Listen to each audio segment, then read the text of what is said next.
akhirnya dipun boyong anak ini ku, dipun beto wangsul, dipun tangleti ketika di rumah kali bapake. Nak, ketika kamu di pondok pesantren, kamu diajarin apa saja oleh kiai kamu, oleh guru-guru kamu di pondok pesantren? Saya diajari banyak hal, Pak. Saya diajari nahwu shorof, saya diajari ilmu fikih, saya diajari tasawuf, dan saya diperintah untuk riyadhah, saya diperintah untuk tirakat. Terus saya ini ada masalah, dites karo bapake. Semisal ada orang melakukan ini dan itu, hukumnya bagaimana? Dijawab rinci oleh anaknya.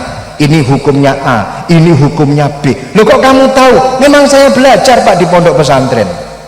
Nangis yang sepahi niku para rawuh. Ternyata saat itu saya suudzon dengan kiainya anak saya.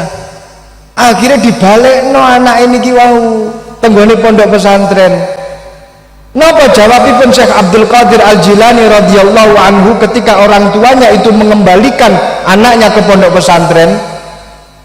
Panjenengan kesini mau apa? Saya mau mengembalikan anak saya. Mohon maaf, sudah ditutup. Loh, gimana maksudnya pondok kok ditutup?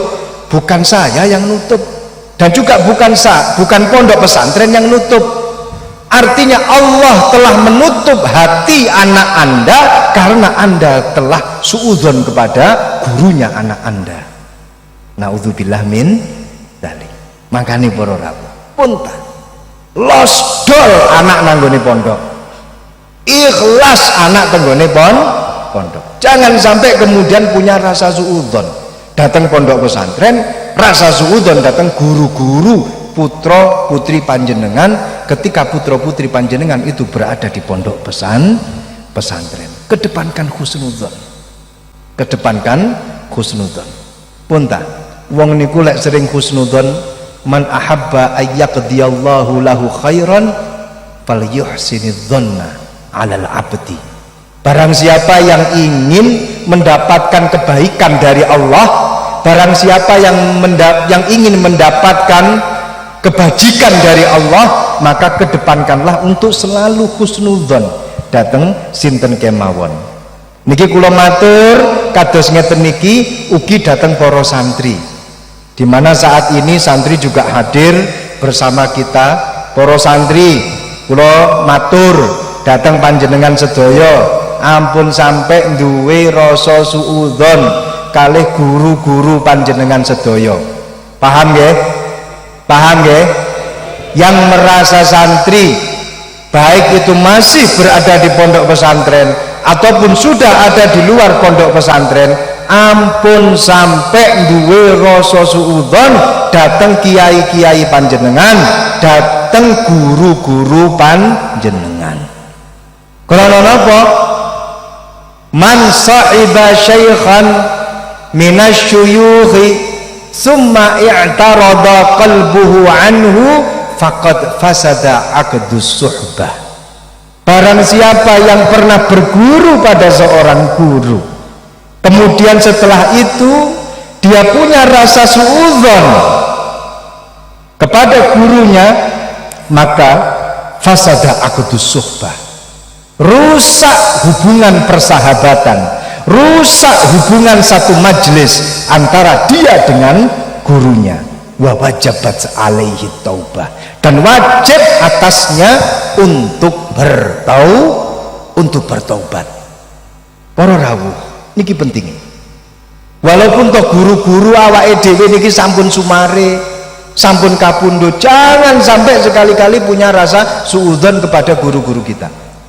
Utawa sik urip padha wae, guru sing sik ana utawa guru sing sampun sumare ojo sampai disuudzoni. Kula duwe contone loro-lorone.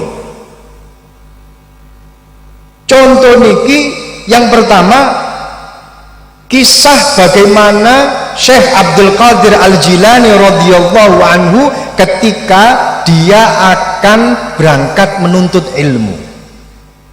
Pada suatu ketika niki anggap mawon senes mau idhoh, tapi cerita pengantar tidur. Nggih. Niki pengantar tidur mboten mawon. Yen jenengan lek badhe ngeblak kok mboten napa-napa. Nggih. Niki mungkin insyaallah niki mantun sampai jam 3:30. Sepakat nggih? Sepakat nggih?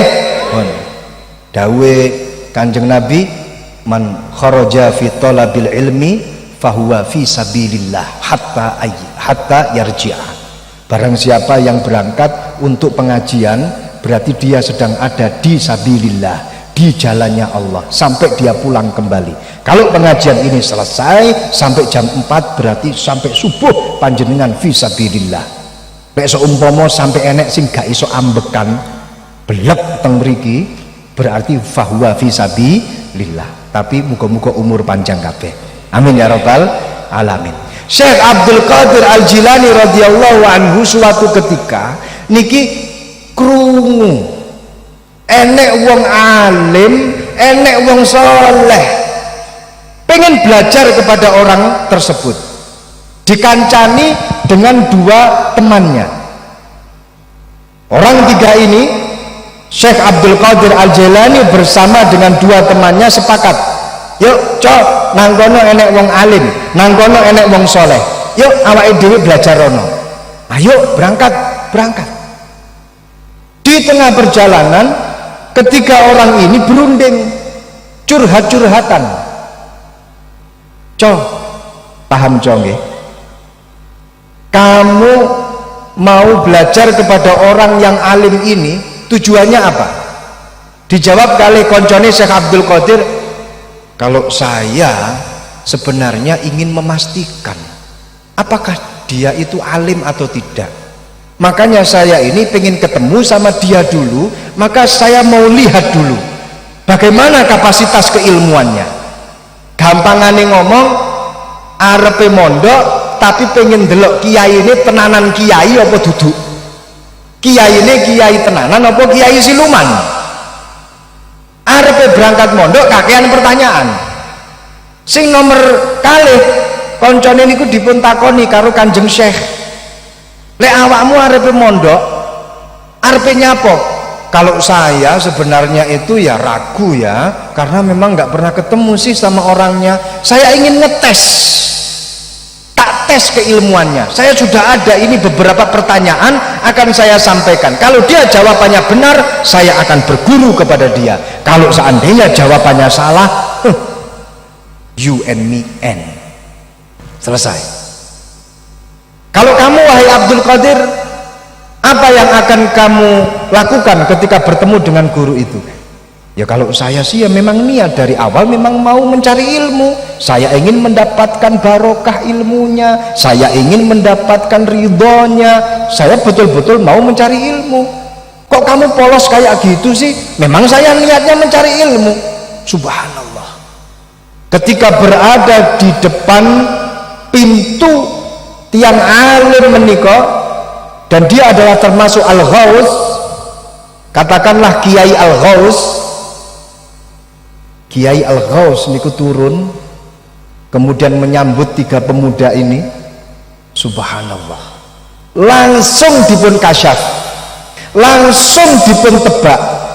Kau datang ke sini hanya untuk pengen tahu wajahku, apakah aku minal ulama atau bukan, maka kamu niscaya akan menjadi orang yang penuh dengan kedurhakaan dan ilmumu habis oleh dunia, ditelan oleh dunia. Sedangkan kamu datang ke sini hanya karena untuk ngetes seberapa besar kealimanku. Aku tahu pertanyaan-pertanyaan kamu. Pertanyaan 1 jawabannya ini, pertanyaan 2 jawabannya ini, pertanyaan 3 jawabannya ini. Masya Allah. Sedangkan kau wahai Abdul Qadir datang ke sini untuk belajar, kuterima kau sebagai muridku, dan percayalah esok nanti kau akan menjadi sultanul aulia, dan semua wali-wali akan berada di bawah kakimu. Pundaknya para wali akan berada di bawah telapak kakimu. Kau akan menjadi sultannya para wali. Estu. Setelah mereka berpisah, niki tibano dadi wong kabeh. Ya gak mungkin dadi wedhus, memang asline wong. Dadi wong kabeh. Koncone Syekh Abdul Qadir yang yang pertama niki menjadi orang yang alim, saking alime akhirnya oleh raja diangkat menjadi qadhi, katakanlah diangkat menjadi hakim bidang urusan agama, dan subhanallah menjadi orang yang viral, menjadi orang yang terkenal. Kayak saat ini ketok-ketok elek gak viral gak yes, masya Allah. Kula niki badhe matur nggih, viral itu bukan segala-galanya para rawuh. Viral itu bukan segala-galanya. Kenging napa? Viral itu bukan menjadi satu standar kalau orang itu yes atau tidak. Kula tak matur dhateng panjenengan sadurunge tak terusno ceritane Syekh Abdul Qadir Al Jilani radhiyallahu anhu. Wonten setunggal ulama niki gak napa namine followernya niku gak akeh. Follower itu mungkin bahasa milenial, kalau zaman dulu itu follower niku berarti pengikut, katakanlah santrine. Ono seorang alim, ono seorang ulama niki followernya itu sedikit, pengikutnya sedikit. Sinten niku? Muhammad ibnu Malik. Muhammad ibnu Malik. Niki Muhammad ibnu Malik, pengarang kitab Alfiyah, niki followernya sedikit, santrine didik. Pernah suatu ketika piyambake niku keluar dari rumah bilang kepada orang-orang yang ada di sekitar rumah, wahai para manusia, sopo singin pengen belajar kepadaku, ayo mau belajar hadis, ayo mau belajar nahwu, ayo mau belajar sorof, ayo. Tapi tidak ada satupun dari mereka itu yang pengen belajar datang Muhammad ibnu Malik.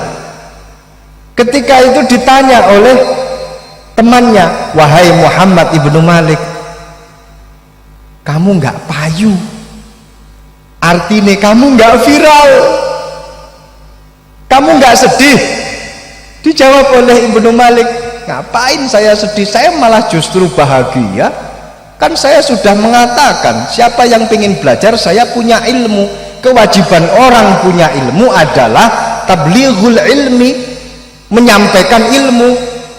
Dan saya sudah mengajak mereka, mereka nggak mau, berarti tanggung jawabku, kewajibanku gugur, salah dhewe gak gelem. Tapi piyambake niku para rawuh, Muhammad ibnu Malik niki duwe santri walaupun toga akeh tapi dadi singo. Sinten niku? Al Imam Syaraf ibn Yahya An-Nawawi. Imam Nawawi niku muridnya Muhammad ibnu Malik. Subhanallah. Santrine titik, followernya titik, tapi dadi kabeh. Jenengan pengen pundi? Akeh sing dadi follower tapi ora enek sing dadi, utawa follower titik tapi dadi kabeh. Lek kula milih follower akeh ya dadi kabeh. Niki balik tenggone cerita Syekh Abdul Qadir Al Jilani. Konco sing pertama niki dadi qadhi, dadi hakim, dadi orang terkenal. Lama kelamaan dia berada pada situasi yang tidak bisa menolak dengan suap. Lama kelamaan dia tidak bisa menolak roswah. Lama kelamaan dia masuk kategori koruptor. Lama kelamaan dia dipenjara. Lama kelamaan hilang sudah ilmunya. Teman yang satunya jadi alim, jadi orang yang sangat-sangat alim, sampai pada akhirnya dia mendapatkan wakaf tanah yang begitu luas, dibangunkan pondok, dibangunkan masjid, menaranya tinggi.